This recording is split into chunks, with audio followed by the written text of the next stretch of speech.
मध्य प्रदेश के मुख्यमंत्री के रूप में चाहे लाडली बहना हो, चाहे लाडली लक्ष्मी हो, कल्याणकारी योजनाएं बनी।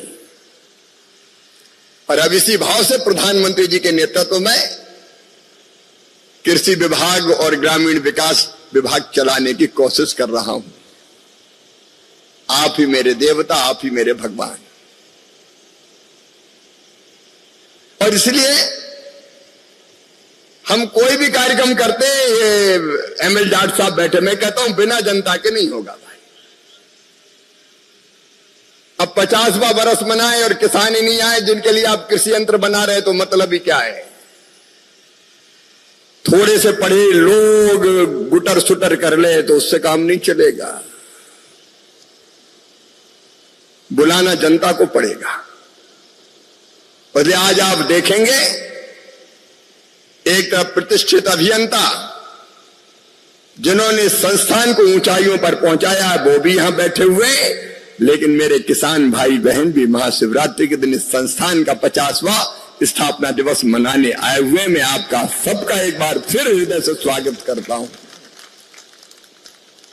आपके लिए यह संस्थान है। खेती के लिए मशीनें चाहिए। अब वो जमाना चला गया कि हाथ से खेती कर लें।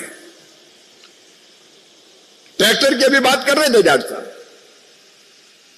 इस साल तो ट्रैक्टर इतने बिके कि दुनिया चकित रह गई। प्रधानमंत्री जी ने जीएसटी भी कम कर दी। ट्रैक्टर की बिक्री में हिंदुस्तान नंबर 1 है। यह मशीनीकरण के बढ़ते हुए प्रभाव का असर है। लेकिन केवल ट्रैक्टर नहीं, मशीनें कई तरह की चाहिए। अब यहां मेरे छोटे छोटे किसान बैठे हैं, अनुसूचित जाति के अधिकतर। छोटी छोटी खेती में ट्रैक्टर तो पुराता नहीं है, तो दूसरी मशीनें चाहिए जिससे खेती हम करें।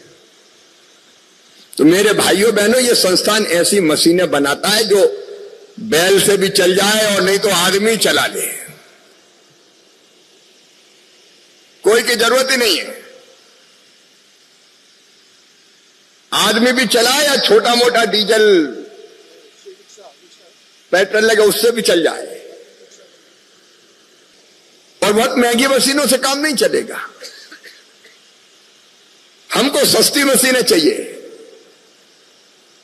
आप देख रहे थे अभी बीज भी हम वितरित हो रहे थे, और आप 2-3 तरह की मशीनें देने वाले हैं।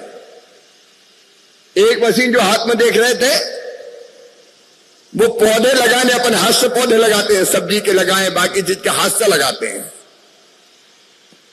हाथ से लगाने में देर भी लगती है और सही से लगता भी नहीं है। कई बार शायद पौधे कुछ मर भी जाते हैं, ऊट पटांग लग गए।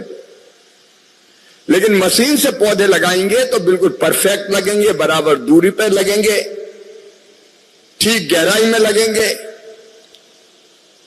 और अपनी मेहनत भी बचेगी।